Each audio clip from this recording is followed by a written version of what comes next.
안녕하세요. 커피앤톡 여러분. 매일 사연을 듣고 있는 애청자입니다.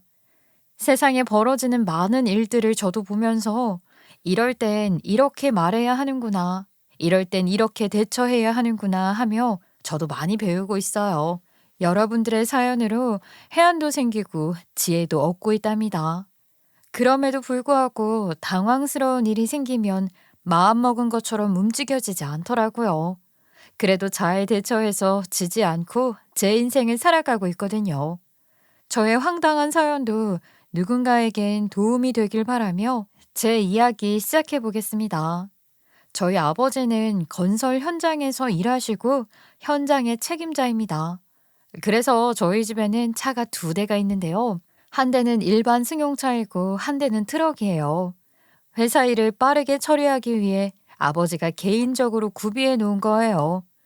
가끔씩 용량이 넘쳐서 차량을 섭외해야 할 때가 있고 간단한 거 나르고 옮길 때 일일이 회사에 보고하거나 예약하는 것이 번거로워서 아버지가 사신 거죠.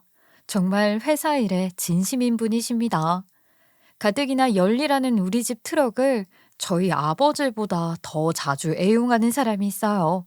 바로 저희 예비 시어머니입니다. 사돈, 제가 주말에 트럭 좀 써야 될 것 같은데 전날 밤에 저희 집 앞에 주차해 놓을 수 있죠? 기사는 따로 구해놨어요. 그럼요, 가능합니다. 주차장에 잘 세워두고 차키도 놔두고 갈 테니까 주말에 쓰시고 연락 주세요. 그럼 제가 가지러 갈게요. 아이, 그러면 그렇게 좀 해주세요. 주차해 놓고 연락 한번 해주고요. 문자 남겨놔도 됩니다. 제 예비 시어머니는 대학교 국문학과 교수인데요. 외부 활동을 엄청 활발하게 하세요. 개인적인 모임도 엄청 많으신데 동호회 봉사활동 등 활동하는 분야도 다양하시죠. 게다가 꼭 그런 곳에서 항상 직책을 맡으시는데요. 총무, 팀장, 지원단 등 자신의 능력이 돋보이는 역할을 해서 자신이 알려지길 원해요. 예비 시어머니가 이렇게 활발한 활동을 하는 이유는 따로 있었습니다. 왜냐하면 전부터 의원직을 맡는 게 꿈이라고 하셨어요. 국회의원에 출마하기 위해 이름을 알리는 거죠. 그래서 봉사활동, 동호회, 모임 활동 할 거 없이 많이 하는 거고요. 솔직히 자신을 위한 일인데 꼭 저희한테 뭐라도 떨어지듯이 목에 힘을 주고 다니세요. 내가 잘 돼야 너희 집도 잘 될 수 있는 거야. 아, 내가 시의원만 돼봐라. 너희 아버지 일거리 다 물어다 주지. 아, 내가 속한 지역에서 누가 건물 짓는다 하면 다 소개해 줄게. 아무도 바라지 않았고 기대하지도 않지만 아빠는 언제나 시어머니의 요구를 다 들어주는 편이었습니다. 그냥 무슨 일이 있고 트럭이 필요하다고 하면 저희 아빠 트럭 이용하는 겁니다. 그것도 무료로요. 예비 시어머니의 자전거 동호회에서 회원들의 자전거를 한꺼번에 싣고 다른 장소로 이동해야 한다면 저희 아빠 트럭을 빌려가서 그것들을 싣고 갔고요. 유기견 봉사활동이나 노인 봉사활동에서 필요한 먹을거리나 생필품들을 운반할 트럭도 저희 아빠 트럭을 이용하고요. 당연한 거겠지만 다행인 건 트럭 운전은 그 단체의 회원들을 섭외해서 저희 아빠한테 운전을 시키지 않았어요. 예비 시어머니는 운전석 옆에 타고 다니면서 또 그 사람들을 부리죠. 그래도 최소한의 선을 지킨다고 생각했지만 저희 집이 트럭이 있다 해서 이렇게 맘 놓고 쓰는 건 좀 그런 것 같았어요. 사돈 사이인데 저희 집안이 너무 만만하게 보는 건 아닌지 하는 생각이 들었거든요. 게다가 저희 아빠는 워낙 성격이 좋아 허허하며 예비 시어머니의 요구를 다 받아주셨어요. 아빠, 아무리 예비 시어머니라고 하지만 너무 우리 집 차를 무슨 자기 차인 마냥 여기다 주차해라 저기다 해라 하면서 아빠를 너무 귀찮게 하는 거 아니야? 너무하는 것 같아. 이건 좀 말해야 하는 것 같아. 에휴, 그래도 예비 사돈이지만 사돈도 곧 가족이 될 사이잖아. 모르는 사람 부탁도 들어주는데 가족 부탁을 못 들어주겠어. 사람이 야박하게 굴면 안 돼. 아니, 양심이 있으면 기름값이라도 줘야 되는 거 아니냐고. 기름값도 안 주고 아빠 트럭 타고 다니니까 내가 열이 받지. 아, 차도 자기네가 가지고 가고 오고 해야 하는데 그런 것까지 아빠한테 시키잖아. 나 정말 화나. 그런 거 너는 생각하지 마. 어른들 일이야. 그런 거 하나하나 따지고 들면 인생 피곤한 거다. 아빠 일은 아빠가 알아서 할 테니까 신경 쓰지 마. 아이, 우리 예쁜 딸은 그저 행복하고 재밌는 일만 생각하면 돼. 알았지? 예비 시어머니는 사돈이 될 명목으로 그렇게 저희 아빠 트럭 가지고 다니는데 인간적으로 고마워하고 미안해해야 하는 거 아닌가요? 자기 일에 필요한 트럭을 저희 아버지 트럭으로 이용하고 이걸 당연시 여기는 게 좀 마음에 들지 않았습니다. 그래도 예비 신랑은 개념이 있고 공과 사가 구분이 확실히 되어 있는 사람이어서 어머님 뒤에서 기름값을 다 주긴 했어요. 아버님, 저희 엄마가 차량 이용한 거 대여비와 기름값 드리겠습니다. 그리고 이건 요즘 얼굴이 안 좋아 보이셔서 영양제 하나 샀어요. 피로 회복에 좋다네요. 한번 드셔보세요. 아이고, 백서방. 가족끼리 매번 뭘 이렇게 칼같이 계산을 해. 그러지 않아도 돼. 이 돈은 백서방이 갖고 내가 영양제만 받을게. 요즘 회식이 많아서 그런가 봐. 피곤이 안 풀려. 그럼 아버님, 언제 한번 저와 사우나 한번 가시죠. 뜨거운 물에 들어갔다 나오면 피로가 싹 풀리잖아요. 주말에 시간 좀 내주세요. 사우나 좋지. 그래. 우리 집에 남자가 없어서 매번 사우나 혼자 갔었는데 사위 생기니 좋네. 아들 생긴 것 같아서. 예비 신랑은 저희 아빠한테 참 잘했어요. 싹싹하고 예의 바르고 정확하게 계산하는 것도 사실은 마음에 들어 하셨죠. 예비 시어머니한테서 서운함이 생겼다면 그의 아들인 예비 신랑이 다음날 찾아와서 싹 사라지게 하는 역할을 톡톡히 해냈어요. 그래서 미워할 수가 없는 집안이지요. 그리고 한 번은 예비 시어머니가 트럭을 빌려가 놓고 사고를 냈었어요. 어디에 들이받았는지 앞범퍼와 헤드라이트가 다 깨졌더라고요. 그런데 그걸 그대로 아빠한테 갖다 준 거 있죠? 아니, 수리비라도 줘야 하는 거 아닙니까? 그걸 보고도 아버지는 아무 말도 안 하셨어요. 하지만 속상한 마음이 표정으로 다 드러나 아빠의 기분을 짐작할 수 있었죠. 그래서 제가 예비 신랑한테 말을 했어요. 그랬더니 예비 신랑이 아빠한테 평소보다 더 공손히 찾아왔습니다. 아버님, 정말 죄송합니다. 많이 속상하셨죠? 제가 대신 사과드리겠습니다. 엄마가 일 때문에 많이 바쁘셔서 이 부분을 놓친 것 같습니다. 제가 카센터 예약해놨고요. 지금 가져가서 깨끗하게 고쳐오겠습니다. 백서방, 힘들 텐데 뭘 직접 끌고 가. 어딘지 알려주면 내가 가져갈게. 아니에요. 아버님도 일 바쁘실 텐데 일 보셔야죠. 저는 이 일 처리하기 위해 잠깐 시간 내서 왔습니다. 다시 한번 죄송합니다. 그럼 가져갔다가 언제쯤 수리가 다 끝났는지 알려줘. 되도록 빨리 했으면 한다고 하고. 왜냐하면 이번 주말에는 내가 일거리 생겨서 이인부들 데리고 지방 가야 돼. 차 사고는 예비 시어머니가 내고 수리비는 예비 신랑이 하고 이게 뭔가요? 어머님은 배려는 당연시하게 받고 도리는 지키지 않으셨어요. 그래서 약간씩 불만이 쌓여갔죠. 사돈이 될 저희 아빠한테 좀 하대하는 것과 아빠의 트럭을 무료로 대여해가는 점, 그리고 사고 난 후에 대처하지 않고 심지어 차 주인한테도 보상하지 않았던 점에 대해 예비 시어머님께 말씀드릴 기회가 있어서 직접적으로 얘기했습니다. 어머님, 저는 좀 서운한 마음이 있어요. 저희 아빠한테 좀 정중하게 대해주세요.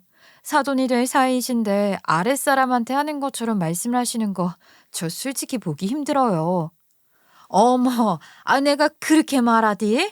나 미쳤나 보네. 세아가 내가 본의 아니게 생각할 게 많고 처리할 게 많다 보니 사돈께 그렇게 대했구나. 미안하다. 내가 앞으로는 예의 지키고 정중하게 말하도록 할게. 아유, 정말 미안해. 이건 내가 아버님한테도 따로 말씀드릴게. 예, 그래 주시면 감사합니다. 그리고 또 있어요. 저희 집 트럭 너무 자주 빌려가시는 것 같아요. 솔직히 렌트카도 아니고 저희 아빠도 업무적으로 쓰셔야 하는데 어머님이 필요하시다고 하면 저희 아빠는 업무보다 어머님께 먼저 빌려드리거든요. 이 부분은 서로 상의해서 협의점을 찾아야 될 것 같아요. 어머, 아유, 나 왜 이러니? 정말 미안해. 내가 미처 그 생각을 못했어. 미안해. 나는 당연히 내가 필요한 날은 거의 주말이니까 아버지가 일을 안 하실 거라 생각했지 뭐니.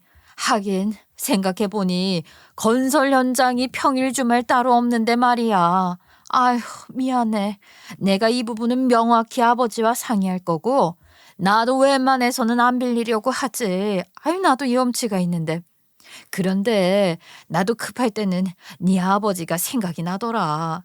아버지가 원 든든해서 그런가 봐. 그러시면 저희 차 빌리실 때 기름값이라도 주세요. 저번 주에는 차 사고 내놓고 수리비도 안 주셨잖아요. 이런 부분은 명확히 해주셔야 할 것 같아요. 근데 얘, 내 아들이 기름값이랑 수리비 다 주고 수리한 것까지 나 다 알고 있어. 그런데 뭔 돈 안 내고 사용한 염치 없는 사람 만드니? 너 혹시 나한테 돈 빼먹으려고 하니? 너 그렇게 안 봤는데 너무 돈만 밝히는구나. 예비 시어머니가 제 앞에서는 미안하다, 내가 생각이 짧았다 사과를 했지만 마지막에 제 뒤통수를 치는 거예요. 당연히 사용한 사람이 사용한 대가를 치르는 것이 맞잖아요? 그 이야기를 하고 있는 건데 당신 아들이 줬으니까 준 거나 다름이 없다며 저보고 삥 뜯는 양아치 취급을 하시는데 정말 당황스러웠죠. 그런데 더 당황스러운 것은 그 이야기를 집에 가서 했나 봐요. 예비 신랑이 전화 와서 좀 흥분한 말투로 말하더군요. 자기야, 내가 아버님 트럭 사용한 부분 현금으로 보상해 드렸고 차도 내가 수리해왔으면 도리는 지켰다고 생각하는데 왜 우리 엄마한테 그렇게 말한 거야? 혹시 뭐 돈이 필요해서 그런 거야? 엄마가 그러던데 돈 필요해서 나와 어머님한테 이중으로 돈을 받아내려고 하는 것 같다고. 자기야, 그건 오해야. 내가 무슨 돈이 필요해? 돈을 받아내려고 한 게 아니라 사용한 사람이 직접 감사의 인사를 전했으면 싶어서 한 말이야. 어머님은 항상 아무 말씀이 없으신데 당신이 다음날 와서 돈도 드리고 수리도 해오니까 그렇지. 아이, 그런 거였구나. 오해해서 미안해. 엄마가 바쁘고 정신이 없으셔서 놓치는 부분은 내가 세심하게 챙기는 거야. 그러니까 엄마가 한 거나 다름이 없다고 생각해 줬으면 좋겠어. 예비 신랑에게 제가 중간에서 돈을 다 가로채는 사람으로 이간질까지 시켜놨고요. 매우 난처했지만 대화로 잘 풀어나갔습니다.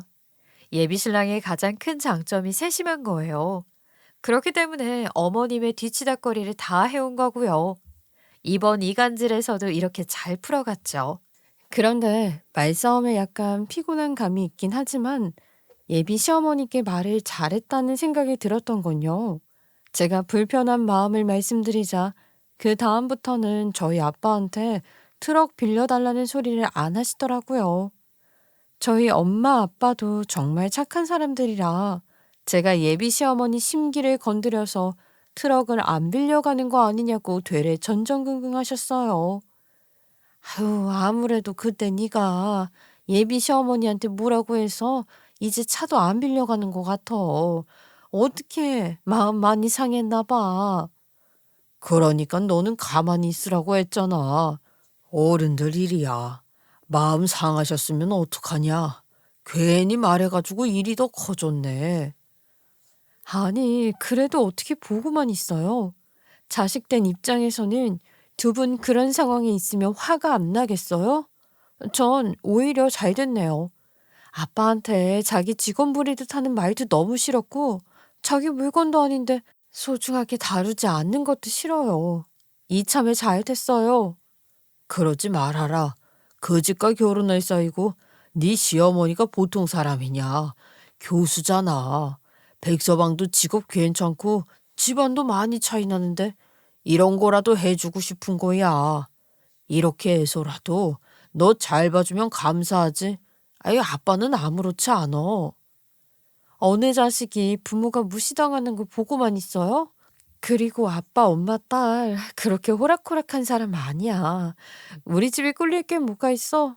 나 시집 가서도 하나도 안 꿀리고 잘 살 수 있으니까 걱정 마. 저를 위해 그러지 마세요. 아직까지는 그 사람보다 아빠 엄마가 제 우선순위라고요. 아무래도 집안 차이가 나다 보니 저희 부모님이 예비 시댁으로부터 작아졌고요. 저는 그런 부모님의 마음을 알기에 답답하기도 하고 가슴이 아팠습니다. 왜 우리나라는 항상 아들 가진 부모가 더 의기양양한 건지 모르겠어요. 시대가 이렇게 바뀌었는데도 뿌리 박힌 사상이라 그런지 뽑기가 어려운 것 같아요.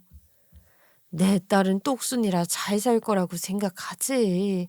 아이, 그래도 시댁이랑 잘 지내야 돼. 싸우고 그러지 말고. 이왕 사는 거, 이혼 같은 거 하지 말고 잘 살아야지. 둥글게 둥글게 사는 게 제일 좋은 거야. 알겠어요. 엄마 아빠도 당하지 마세요.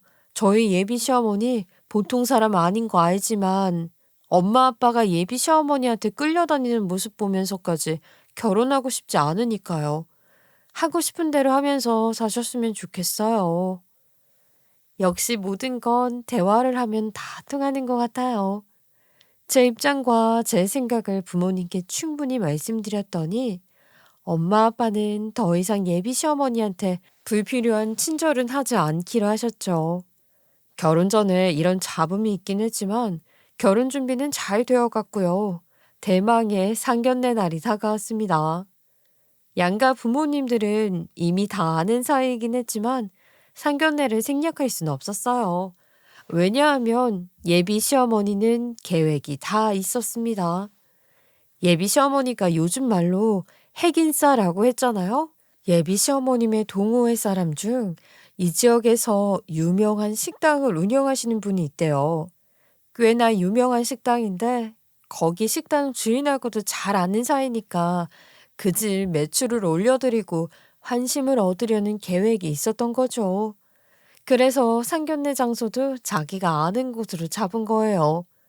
게다가 상견례에서 예단 예물 등을 논의하기로 했기 때문에 이미 많이 친해진 가운데 밥 한 번 먹는 의미로 상견례를 하기로 했습니다.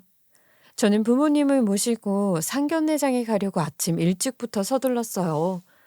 제가 부모님 집과 직장이 멀어서 회사가 가까운 곳에서 자취를 하고 있었거든요. 그래서 그날은 아침부터 서둘러 나와 본가로 향했습니다. 집에 가보니까 부모님도 분주하셨어요. 제 남동생도 덩달아 불이 나게 움직였죠. 모든 준비를 마치고 약속된 시간보다 일찍 출발을 했습니다. 그런데 원래 저희 집은 이렇게 행사가 있거나 일이 있으면 당연히 승용차를 끌고 가요. 저희 집 차가 2대라고 했잖아요. 그런데 아빠가 트럭에 타라고 하는 겁니다. 트럭 뒷좌석도 있는 차종이기 때문에 4인이 타는 건 문제가 되지 않았어요. 오늘은 승용차 없어. 술이 맡겼으니까 트럭에 타라. 우리 트럭 6인승이라 모두 다 탈 수 있어. 아니 아빠. 차 새로 산 지 얼마 되지도 않았는데 벌써 고장이 났다고? 혹시 사고 난 건 아니지? 차에 어떤 부품이 리콜 대상이라서 점검 맡겼어. 대기하는 차들이 하도 많아서 오래 걸린다 하더라. 오늘은 트럭 타고 가자. 그리고 상견례 끝나고 잠깐 현장도 들려야 해. 그리고 어차피 주차장에 주차해놓고 사람들만 만날 건데 뭐 어때? 게다가 사돈도 우리 집에 트럭 있는 것도 아는데 괜찮아. 아유, 어서 가자. 그러면 여기 진흙들 조심하셔야겠어요. 옷에 다 묻을 수 있으니까 엄마 조심히 타. 상준이 너도 조심히 타고. 새로 뽑은 차는 리콜이 되어서 수리하러 들어갔고요. 상견례 끝나고 아빠가 현장에 나가봐야 했기에 저희 가족은 아빠의 트럭을 타고 상견례장으로 갔습니다. 예상보다 30분이나 일찍 와서 늦지 않게 도착했어요. 그런데 주차장이 지하에 있을 줄 알았는데 식당 바로 앞에 주차장이 협소하게 준비되어 있었어요. 저희가 일찍 도착했는데도 불구하고 예비 시어머니는 예비 남편과 함께 식당에 와 있었고요. 식당 앞마당에서 예비 시어머니는 예비 시아버지와 아들까지 합세해 많은 사람들과 악수하면서 인사를 나누고 있더라고요. 누가 보면 벌써 정치인이 된 줄 알겠지 뭐예요. 아무튼 저희 가족도 사돈 측이 먼저 와 있는 것을 보고 부랴부랴 트럭에서 내렸어요. 제가 먼저 내려서 어머님께 달려갔죠. 아, 어머님 벌써 오셨어요? 안녕하세요, 아버님. 저희도 서두른다고 하고 일찍 도착했는데 일찍 오셨네요. 뒤이어 엄마와 동생이 내리고 아빠는 트럭 시동을 끄고 내리시자마자 서둘러 저희 예비 사돈께 가까이 다가왔습니다. 안녕하세요, 사돈 사부인. 아이, 먼저 오셔서 저희를 기다리신 겁니까? 저희가 더 서두를 걸 그랬습니다. 저와 아빠도 반가운 마음에 트럭에서 내려 한 걸음에 달려가 인사를 건넸어요. 그런데 어머님은 이상하게 저희를 보자마자 인상을 팍 쓰셨어요. 인사를 건네는 저와 저희 아빠한테 한마디도 대꾸도 안 하셨고요. 예비 시아버지와 예비 신랑이 저희한테 고개 숙여 인사를 하려고 하자 손으로 몸을 툭 치면서 인사를 하지 말라는 뉘앙스의 제스처를 했어요. 그리고 그 둘을 먼저 인사하고 있던 사람들한테 말을 시키더니 저희 쪽으로는 고개도 돌리지 않으셨고 눈길조차 주지 않았습니다. 예비 시어머니는 계속 인사하고 있던 사람들과 이야기를 주고받고 있다가 저희가 신경이 쓰이셨는지 서둘러 인사를 끝내셨어요. 그리고는 휙 식당 안으로 들어가는 게 아니겠어요? 예비 신랑도 영문을 모른 채 어떻게 해야 하나 안절부절했어요. 자기 엄마가 기분이 안 좋아 보이니 엄마를 달래야 할지 아니면 무례하게 굴어 언짢으실 저희 아빠를 달래야 할지 발을 동동 구르더라고요. 저 역시 어머님이 왜 저러나 싶었어요. 이 상황이 왜 이러는지 짐작조차 안 가는 상황이었죠. 저희가 뭐 잘못한 거나 실수한 부분이 없기 때문에 어머님이 왜 저러시나 했었는데요. 예비 시어머님은 빠른 걸음으로 식당에 있는 룸으로 들어가셨고 아빠는 차에 다녀온다고 하시며 먼저 들어가 있으라고 하셨죠. 저와 엄마, 동생은 뒤따라 들어갔는데요. 들어가자마자 예비 시어머니가 저희를 향해 고래고래 소리를 지르는 겁니다. 아니, 집에 차 승용차 한 대 더 있다고 하지 않았어? 쪽팔리게 이런 곳에 트럭을 타고 오면 어떡해? 내가 사람들 앞에서 얼마나 쪽팔렸는지 알아? 어머님, 지금 저희가 트럭 타고 와서 이러시는 거예요? 사람들이 저희 가난하게 봐서 사돈 될 사람들이 능력이 없는 것처럼 보일 것 같아서요.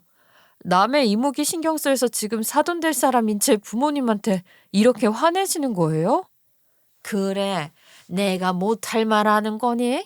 아니, 상견례에 올 거면 적어도 택시라도 타고 와야지. 아, 어떻게 저렇게 더럽고 싸구려 차를 타고 올 수가 있어? 내 체면을 생각해줘야지. 어떻게 나한테 이럴 수가 있어? 예비 시어머니는 저희가 트럭을 타고 와서 쪽팔렸다며 개거품을 물고 길길이 날뛰셨어요. 아, 진짜 미친 사람인 줄 알았어요. 한순간에 눈이 뒤집어져서는 했던 말 또 하고 또 하면서 저희를 나무랐죠. 그때 예비 신랑이 가만히 듣고 있다가 한마디 했어요. 당신 지금 뭐 하는 거야? 사돈 되실 분들한테 이렇게 소리를 지르고 경 없이 이게 무슨 짓이야? 엄마, 트럭이 뭐가 어때서요? 상견례 올 때 트럭 타고 올 수도 있죠. 좋은 날 왜 그래요? 잠깐 나오세요. 예비 신랑은 자기 엄마 데리고 나가는데요. 어머님은 나가면서까지도 고래고래 소리를 지르셨죠.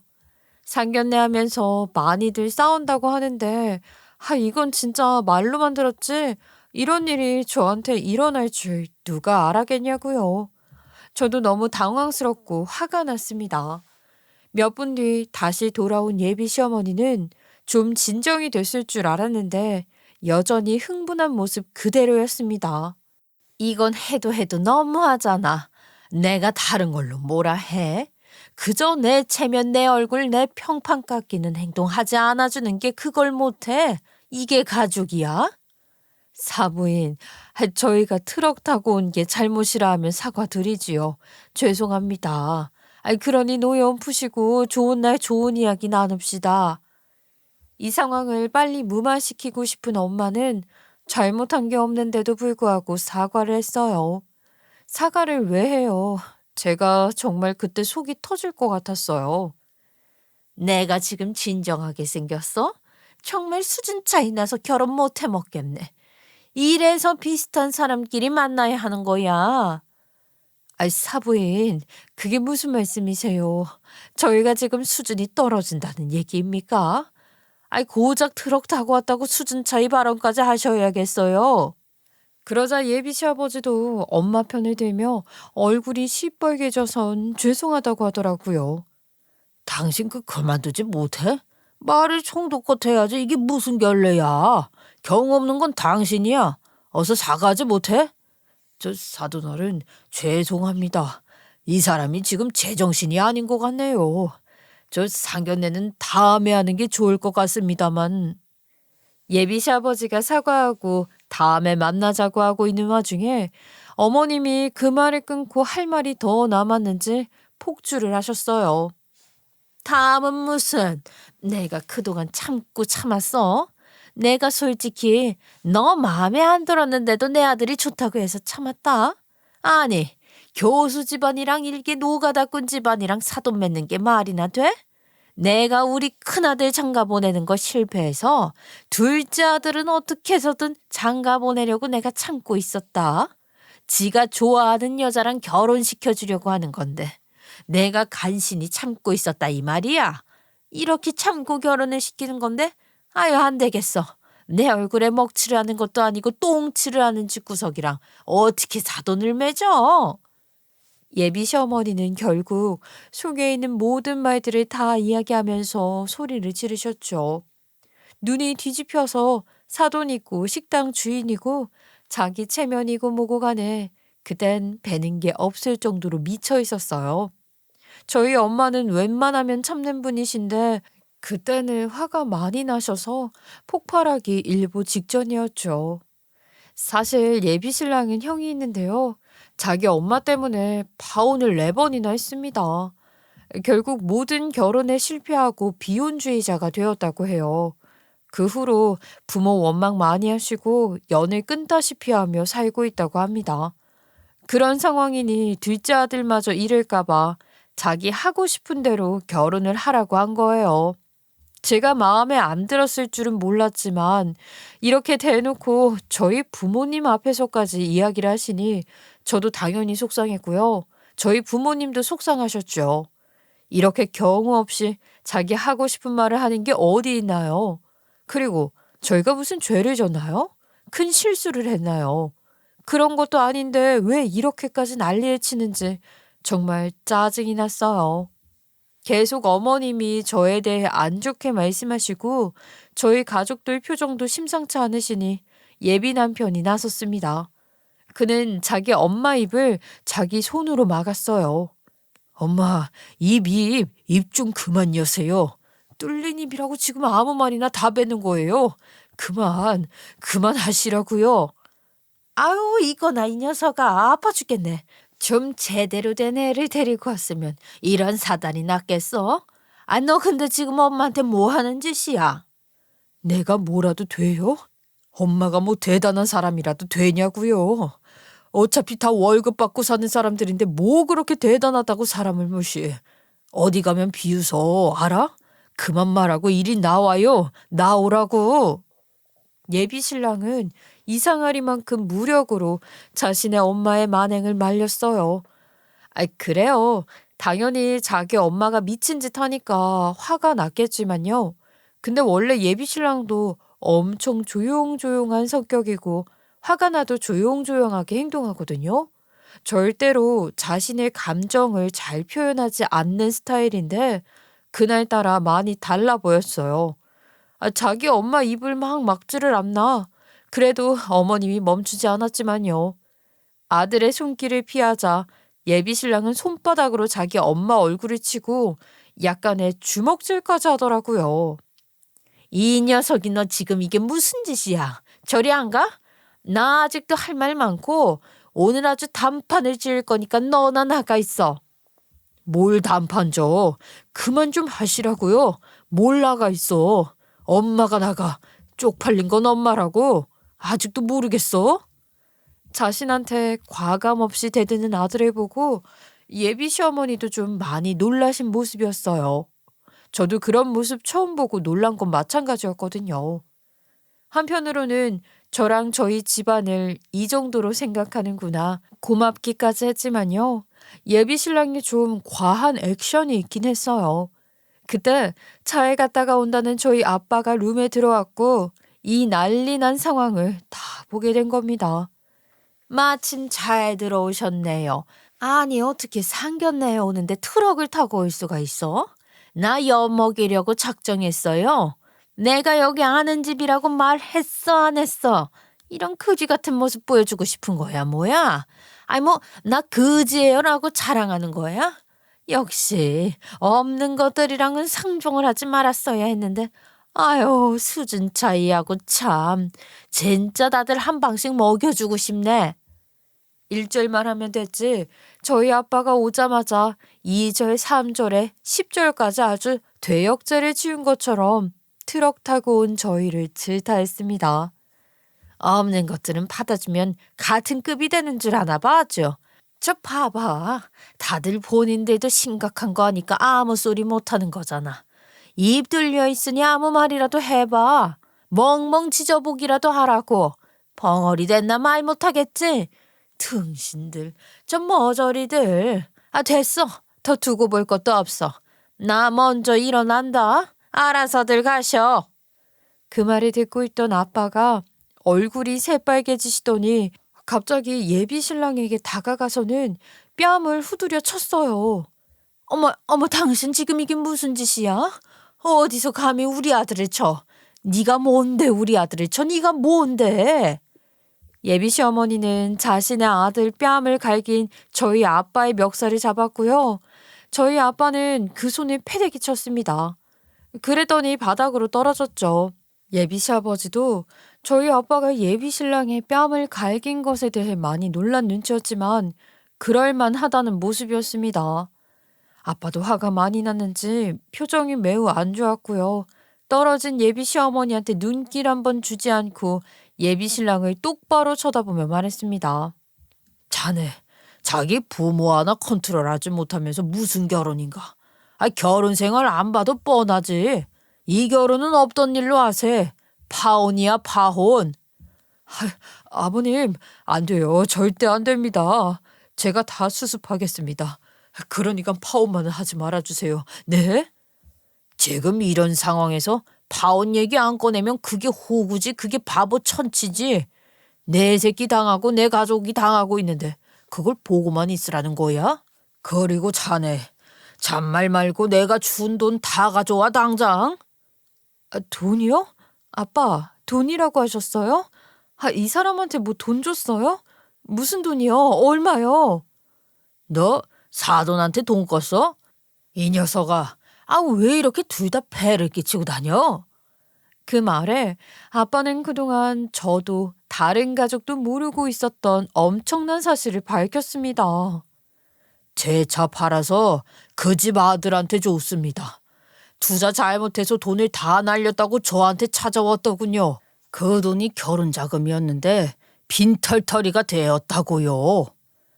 무슨 소리야. 내 아들이 뭐가 부족해서 돈을 다 날렸다고 하는 거야. 내 아들은 그럴 리가 없는데 무슨 헛소리를 짓거리는 거냐고. 얘 동아야, 네가 좀 얘기해봐라. 아니 왜 꿀먹은 벙어리야. 생각해보니까 저희 아빠한테 승용차 한 대가 있다고 했잖아요. 정말로 그 차를 뽑은 지 얼마 되지 않았거든요.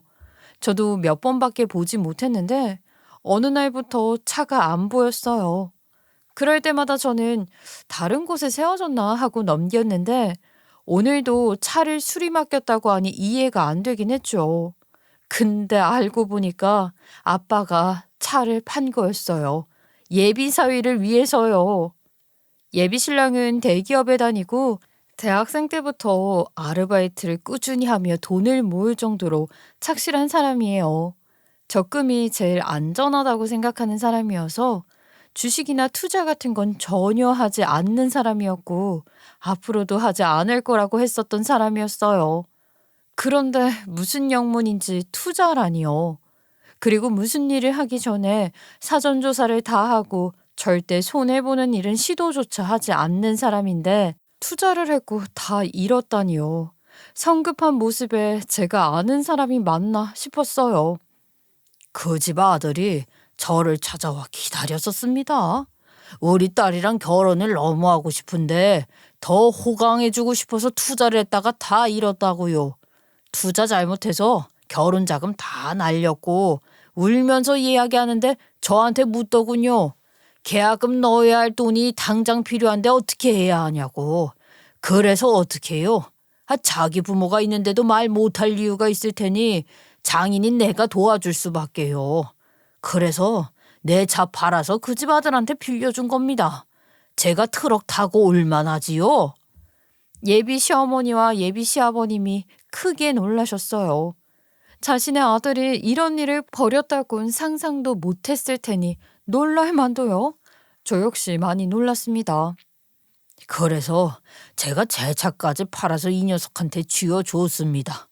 그리고 우리 딸이 시집 갔을 때 시집살이 안 시키게 막아주는 값이네 하면서 돈을 줬습니다. 어차피 내 가족 될 사람이고 내 사위 될 사람이니까 그냥 돈을 준 거예요. 그런데 이런 일이 터지고 자기 엄마 입단속 하나 못하는데 제가 더 이상 어떤 믿음을 가질 수 있고 예쁘게 봐줄 필요가 있습니까? 아예 안 그런가요? 예비 신랑 때문에 8천만 원짜리 차를 1년 걸려서 받았는데 며칠 쓰지도 못하고 바로 파신 거예요. 심지어 그 돈도 예비 신랑한테 줬고요. 저희 아빠 차 큰맘 먹고 뽑은 세단 차였는데 얼마나 애지중지하셨는데 그걸 파시고 돈까지 줬으니 아빠가 열 받을만 하죠. 그리고 예비 신랑도 지가 저희 아빠한테 받은 게 있으니까 자기 엄마가 아나무인 짓을 하니까 그렇게 무력으로까지 막은 거예요. 모든 실마리가 하나씩 풀어지고 있었습니다. 아이고, 나는 그런 것도 모르고 우리 아들 넘쳐나다 생각해서 아까워만 했네. 아유, 어떡해. 8천만 원이라니. 많이도 빌렸네. 예비 시어머니도 자신의 아들이 사고치고 돈 1억 가까이 날린 거 알고 바닥에 풀썩 주저앉아 넋이 나갔어요. 그렇게 기고만장하며 죽일 듯이 덤비는 모습은 온데간데 없어졌어요. 이제 아셨어요? 당신 아들 별거 없다는 것을. 이 결혼 저야말로 얻고 싶네요. 내가 빈털터리인 사위한테 돈까지 얹어주며 받아주려 했지만 이 집 구석은 인성이 안 되어서 안 되겠어. 아무리 생각해도 우리 딸이 너무 아까워. 그러니까 줄 건 주고 받을 건 받고 끝냅시다. 자네 내가 빌려준 8천만 원 아직 있지? 며칠 되지 않았으니까 남은 거 먼저 당장 가져와. 알겠나? 아니 아버님, 파혼은 안 돼요. 제발 파혼만은 말아주세요. 그리고 저 지금 돈 없는 거 아시잖아요. 그건 자네 사정이지. 헤어지는 마당에 사정 봐줄 사람이 어딨어. 이제 부모님들도 다 알게 되었으니 자네 부모님한테 말해봐. 사실 저희도 여유가 없긴 합니다, 사돈. 돈을 갚아야 하는데 이거 죄송해서 어쩌죠? 죄송할 거 없습니다. 제가 돈 빌려주면서 공증받아 놓은 서류가 있거든요. 제가 원할 시에 갚기로 했죠. 확실히 말하겠네. 내 돈 지금 당장 갚어. 안 갚으면 법정 가봐야지. 아니, 사돈 법정이라니요. 저요, 국회의원 될 몸입니다. 이런 잡음 생기면 절대 안 돼요. 그거는 당신 사정이지. 내 알바 아니지 않습니까? 오만 가지 정이 다 떨어진 마당에 당신 사정 다 들어줘야 합니까? 알아서 해결하세요. 예비 시어머니는 갑자기 바닥에 무릎을 꿇고 저희 아빠 바짓가랑이를 잡고 비셨어요. 아유, 사돈, 제발 부탁입니다. 제가 그 돈은 천천히 갚을게요. 저 역시 허울만 좋은 교수예요. 게다가 제가 번 돈은 저 선거활동이라고 여기저기 활동하는 모임에 다 써서 없어요. 저희 집도 사실 전세고요. 남편도 은퇴해서 돈도 못 버는데 저희 집에 돈이 어디 있겠어요. 제발 부탁입니다. 제발 파혼만은 말아주세요. 예비 시어머니가 무릎 꿇고 비시니 그 아들도 무릎을 꿇었고요. 아버님까지 무릎을 꿇으셨습니다. 그 집 사람들 모두 무릎 꿇고 저희 아빠한테 한 번만 봐달라고 비는데 저희 아빠는 완강했습니다. 이래도 소용없다고요. 아예 아까 사부인께서도 그러지 않으셨나요? 우리 딸 처음부터 마음에 안 들었다고요. 저는 제 마음이 끝나면 번복하지 않습니다. 이 결혼은 오늘 없었던 일이 되었습니다. 빌려준 8천만 원 당장 갖고 와. 그때 아빠는 제 손을 잡고 상견례장에서 빠져나와 집으로 왔어요. 이 결혼은 끝난 거니 마음 정리하라고 했습니다. 이런 집구석에 결혼해봤자 아예 앞으로 살만 고달퍼져. 그러니까 너도 마음 정리해라. 그러는 게 맞아. 차라리 잘 됐어. 결혼 전에 이런 모습 알고 깨져서 네 시어머니 보통 사람 아니고 네 신랑 될 뻔한 놈도 물러 터지고 일 처리하는 모습이 별로야. 힘들겠지만 정리해. 저는 그때 무슨 생각이었냐면요. 그날 많은 일들이 있었잖아요. 파혼 이야기도 했고 투자했다가 다 날린 예비 신랑의 비밀도 알게 되었고 아빠가 아무도 모르게 예비 사위한테 돈도 빌려준 것도 알게 되었고요. 그리고 무엇보다 그 집 어머니가 저희 부모님한테 막대하고 하대하고 소리 질러서 상처받은 게 가장 충격적이었고 죄송했어요. 아빠, 엄마, 죄송해요. 제가 결혼에 대해 더 신중했어야 했는데 저 때문에 안 좋은 일 겪게 해서 죄송해요. 사랑만 하면 다 될 줄 알았나 봐요. 그런데 결혼하는 과정에서 이런 일이 일어날 거라고는 상상도 못했어요. 사람을 잘 못 봤나 봐요. 죄송해요. 네가 왜 죄송해? 네가 왜 사과를 해? 엄마 아빠는 괜찮아. 정말 너 더 이상 힘들지 않게 여기서 알게 되어서 멈출 수 있어서 다행이라 생각해. 정말이야. 그러니까 엄마 아빠는 생각하지 말고 네 마음 잘 다스려라. 알았지? 엄마 아빠는 파혼을 한 저를 다독여줬고요. 그날 밤 부모님 집에서 잠을 잤습니다. 다음 날 전 남친은 저희 집에 찾아왔어요. 또 한 번 무릎을 꿇더니 사실 그 8천만 원 다 써서 줄 수 있는 돈이 없다고요. 뭐라고? 그 돈을 다 썼다고? 벌써? 아니, 내가 저번 주에 줬는데 그 돈이 다 어디로 갔나? 나는 당연히 그 돈이 남아있을 줄 알았는데. 사실 결혼할 때 필요한 예약금 거는데 많이 들어갔어요. 신혼집 중도금도 좀 냈고요. 무슨 소리야. 그 돈 다 합쳐봤자 1,000만 원도 안 되는데 말도 안 되는 소리 하지 마. 그러자 전 남친은 하기 힘든 말을 하려는지 많이 머뭇거렸어요. 그리고 조심스럽게 입을 뗐죠. 사실 이런 돈에 대해서 저도 충격이 너무 컸어요. 계속 잃었던 것에 대해 생각이 나서 아버님이 준 8천만 원에서 상당 부분 잃을 돈 찾으려고 또다시 투자를 했습니다. 당연히 그 부분도 다 날렸고요. 뭐라고? 당신 미쳤구나. 그 돈이 어떤 돈인데 그걸 또 날려. 어쩌려고 그래? 파혼하길 잘했다. 자네 앞으로 정신 못 들 거야. 그럼 자네하고 할 얘기는 없네. 법적으로 해결하겠네 난. 당신 부모한테 가서 말해. 나는 법적으로 받아낼 거라고. 아버님, 죄송하지만 돈을 천천히 갚아나가면 안 될까요? 지금 엄마도 아빠도 선거 때문에 여유가 없으신 상태라 줄 수 있는 돈이 없다고 하십니다. 제가 꼭 갚을 테니 기간을 좀 늘려주시면 안 될까요? 제가 그래도 회사는 탄탄하잖아요. 아버님이 은혜를 베풀어 주시면 제가 더 열심히 벌어서 아버님 돈부터 갚아 나가겠습니다. 하긴 예비 시부모님도 평생 월급쟁이로 살았고 지금은 어머님밖에 일 안 하시고요. 돈이 생기는 대로 바로 선거 자금이랍시고 다 쓰는데 갑자기 그렇게 큰 돈이 어디 있겠어요. 그 소리 듣는데 저도 5만 가지 정 다 떨어져서 결국엔 파혼의 수순을 제대로 밟게 되었습니다. 위약금도 딱 절반으로 나눠서 파혼해버렸고요. 예비 신랑이 와서 울고불고 빌었지만 너무 괘씸해서 쳐다도 안 보고 빨리 우리 아빠 돈이나 갚으라고 했었죠.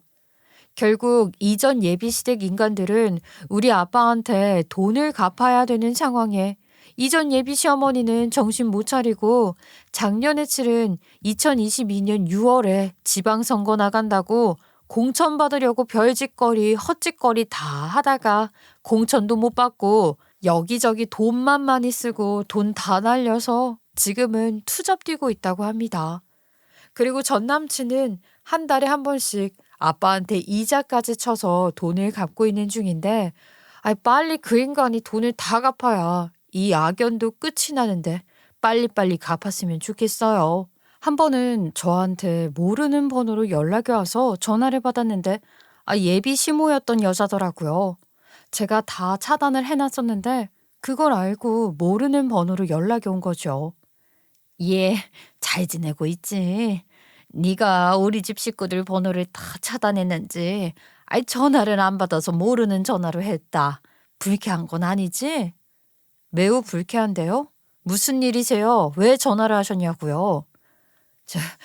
그게 말이다.